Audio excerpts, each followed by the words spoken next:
So one day, as the disciples were preparing for Passover, some Greeks came to Philip and said, "We want to see Jesus."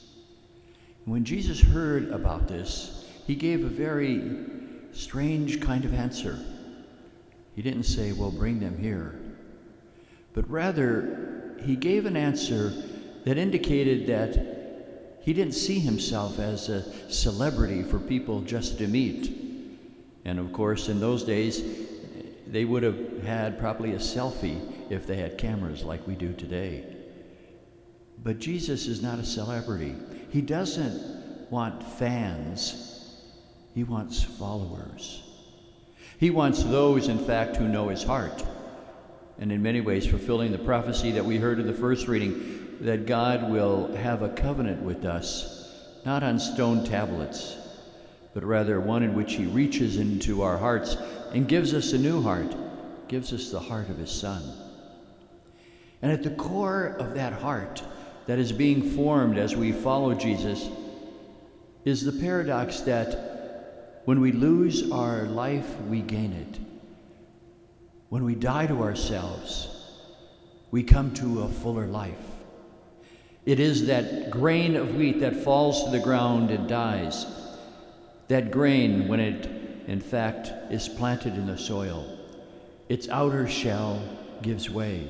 And yet there remains something inside that allows new growth to take place.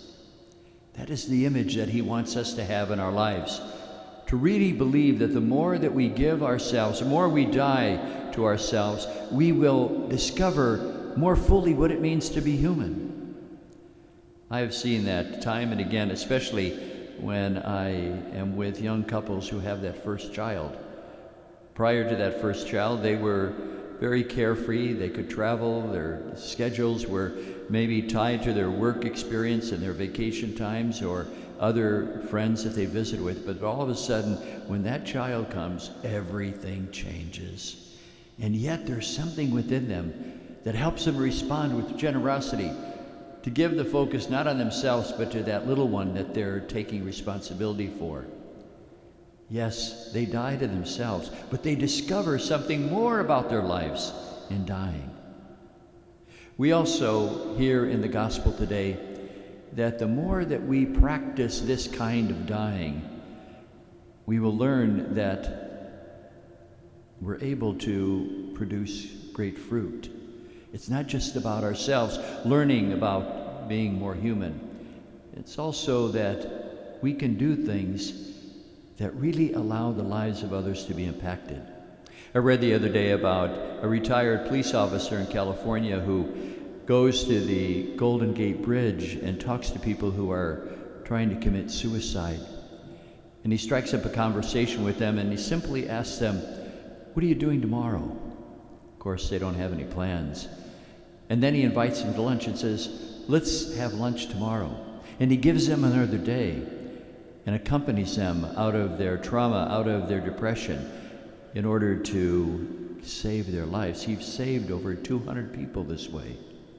Here's a man who allowed himself to die to himself and produce much fruit and really literally gave people new life.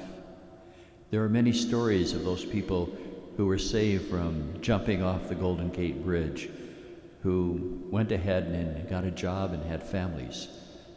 He was responsible for that kind of fruitfulness as people took up their life again.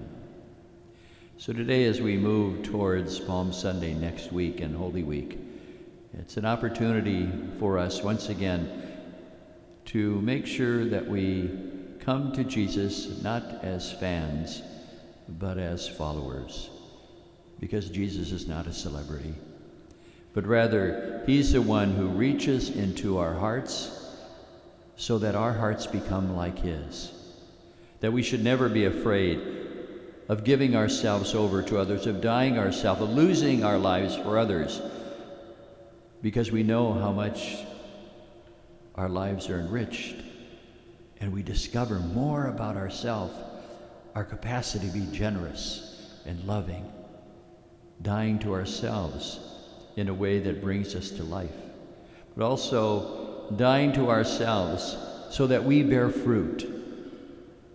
The Christian life, then, is about following Jesus, practicing over and over again, losing our life to gain it, so that when we pass from this world, in that moment of our physical death, we will have a deep faith that it is the grain of wheat that falls to the ground and dies. It will produce great fruit.